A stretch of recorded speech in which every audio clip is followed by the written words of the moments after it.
everyone. Say hi to Winter. Winter's going to be a part of the Friday reads, I'm thinking. This is our pet lamb, for those who don't know. Look, it's just like having a newborn, but he is pretty cute.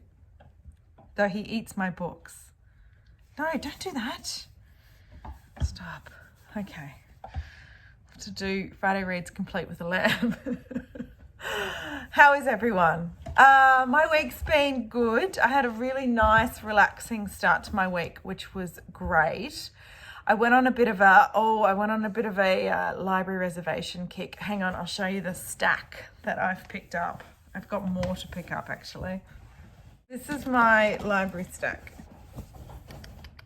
And I've got about 5 more to collect at the library. So I think it was just from my Goodreads want to read list getting over 1,000 books on it that I decided that I needed to tackle some of them. So I went on a reservation binge. Yeah, I had a really relaxing week actually. I started doing Friday reads because I was channeling Sean the Book Maniac. I love his Friday reads. They're my favorite. I've said that a million times. They're my favorite videos that he makes.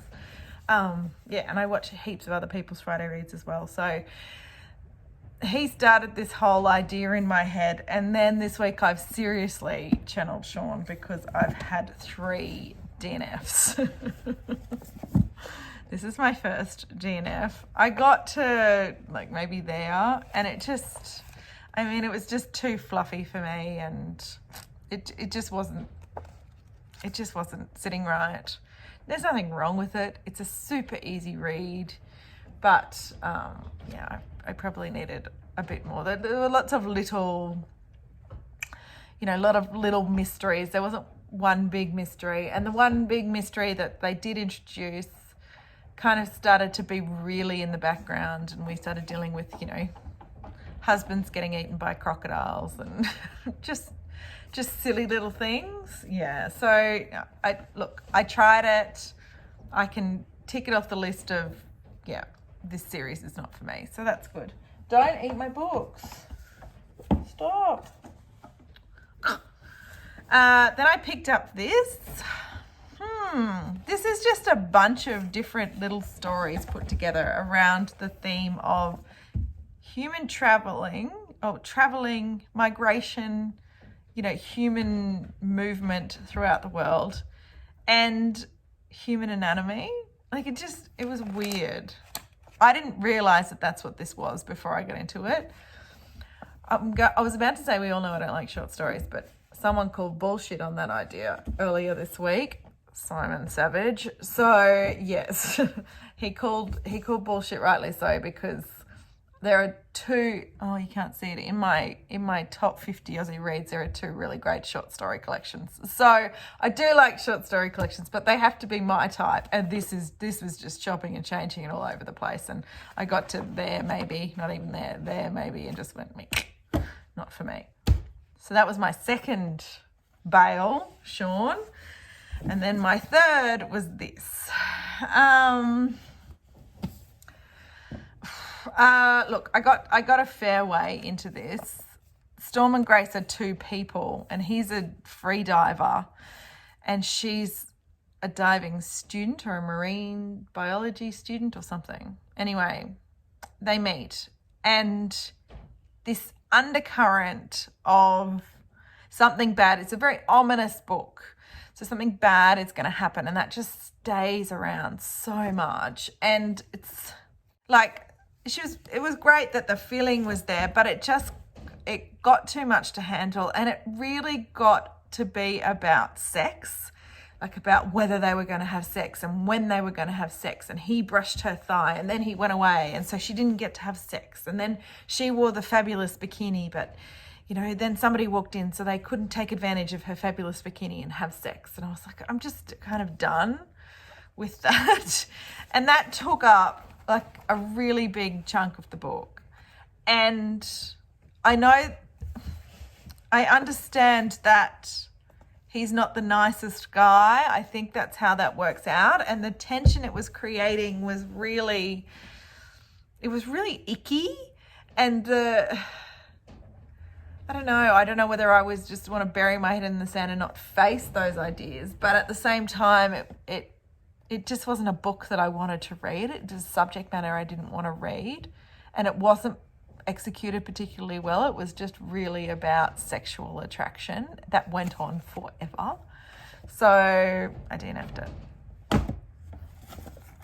They're my bails. 3 bails in a week. Whew. And then I did finish one book, and I probably should have bailed on that. This is The Widows of Malabar Hill. I roll my eyes at this book. This was on one of my library sort of pickups. It says a mystery of 1920s Bombay, and I thought, gosh, Indian fiction, historical fiction with a mystery thrown in. I mean, I can't go wrong, but look, this is a 2-star book for me. The premise, a narrator is the first female solicitor in Bombay in the 1920s. And we sort of go between that and sort of 5 years ago when she meets a guy called Cyrus and what happens there. We could have picked one or the other. I think what happened is that this author, this is how I felt. Look, I'm not going to try and presume what the author did, but this is how I felt. I felt like the author researched this time period very well and then had to introduce everything that she had learnt into this book. So we have the first female solicitor. We have her experience in law school. We have she's Parsi, of the Parsi faith, I think that's it. And so we have the issues around that. We have the issue, so that's all introduced. She works with her father, so there's a family dynamic there. There's the idea of English colonialism and the governors and things and their interaction with them and how that's seen by other people, other Native Indian people. So there's all of that racial tension. We have the governor's daughter who happens to be her friend as a lesbian in the 1920s. So we have that, and that she wants to study mathematics, but her father won't let her. So there's that. There's a divorce. There you go. Spoiler alert, but she wants to divorce this guy. There's violence. There's kind of, traditions, old cultural traditions mixing with modern life. So that's just like 2 mysteries. So the mystery around what happened with her and her husband is there. And then there's a murder. And then there's her representing women of the Muslim faith and secluded women. So there's all the issues around that and their daughters and growing up. Stop eating my books. No. Sorry. So it's just like I've been rambling on for I don't know how long. It's just so much. Like, honestly. Just so many things thrown at you. There was one with issues around working class and the people on the docks. Don't eat it. It's a bad book, but don't eat it. Sort of workplace issues and don't eat this book. Sorry. So yeah, employer-employee issues. Like just everything was thrown into it, and nothing was particularly done well. I didn't think. I finished it because there's a mystery, right? You have to know who the murderer is. I picked the murderer. She gets taken away in a sack and kidnapped. And coincidental things happen, and I don't like coincidences in my murder mysteries. So, yeah. Look, it was just all a lot of social issues in Bombay in the 1920s, and everything that could be there was in this book, and there's a little too much. This is a series, but I don't think I'll read it on. But I mean, it's, it was pacey. Good airline book, maybe. No, I wouldn't recommend. So this week hasn't been the greatest, but 2 good things have happened. I started the chunker, The Eighth Life, and I love it. I'm only there. I'm not even far enough in for when I put on my page in Goodreads, like a percentage didn't even come up. I haven't even hit 1%. but the writing's very cool. It's a family sort of saga. We meet the narrator, and then this is her telling her story to Brilka, her niece. So I don't know how far that goes on, but right now she's telling her about her great-grandmother, maybe. I'm really enjoying picking it up, but it's not a bedtime book, right? And I've been doing a lot of laying around at the start of this week, so holding it up in bed is quite an impossible one. So now that I'm up and about a bit more, I'll get stuck into that. And I started My Place by Sally Morgan. This is a First Nations author, maybe like a autobiography about her family and suburban life in Perth, I think in the 50s. Or the 70s or the 60s, back in the day then. What I'm struggling with is that I got this secondhand, so it's all annotated. But anyway, that's okay. I haven't got very far into it, but I've really connected instantly with Sally Morgan's writing. This is a classic Australian book. So yeah, everyone knows about this book and I've never read it. So I'm really excited to finish this week. And then what's left is, oh, hang on. And then we read a couple of stories out of these First Nations Dreamtime books. So what's that one? Birth of the Mugura. They're really cool and the paintings are gorgeous that follow these stories. So yeah, we'll finish this. I'm trying to rope the kids in to read it with me. Stop. But yeah, they're otherwise distracted with football. So it's hard to get them to sit down with a book these days. So yeah, these are on the agenda this week. And then I've got sort of one more week, don't I, for Women in Translation. So I can pick up this book. Actually, I haven't read anything for Women in Translation yet, have I? Because I DNF'd flights. And this was, the chunker was my other one. So I really need to finish this to say I participated, don't I? So yeah, I'll read that. And then I've got Wanting by Richard Flanagan, Waiting in the Wings, plus all those library books and more to pick up. Another thing that is happening that I need to do this week, in fact, I really need to pick up that book.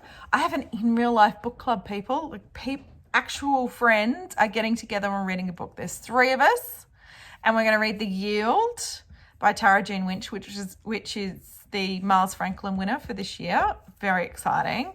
And we're meeting on Saturday to talk about that. So I really need to get stuck into that this week, actually. Oh my gosh. And then the Readings Prize list is announced on Monday, and I'm reading through that shortlist with Simon Savage and Jacqueline from 6 Minutes for Me and Julia from Julia's Book Time. And we're talking about the books on the shortlist as a bit of a Zoom chat. You can check that out on Jacqueline's video. I think it'll be up on Monday when the announcement happens. So yeah, and then I'll be stuck into those guys. So I've got books flying everywhere. Don't. Oh, this lamb, I'm telling you, doing my head in. It's cute. I get it. But just eats everything. Everything. Okay, that's not a nice way to end the video with me with my head in my hands. I have books flying everywhere. I'm very happy about that. I don't feel stressed. I feel excited. I just am really happy to be back into my reading and really enjoying it. So anyway, there you go. There's the update on where I'm at with my books. And maybe next week we'll get to do this interruption free. Anyway, I'll see you then. Bye, everyone. Oh, do you want to say goodbye to Winter? Winter, Winter, Winter. Very obedient lamb. Come here. Apparently you have to go to him to say goodbye. Don't go behind the chair. I'll take you to him. I'll see you next week. I have to lock you out of here, Winter. What are you eating? Yarn. Say goodbye to everyone. Be a friendly lamb. Say bye.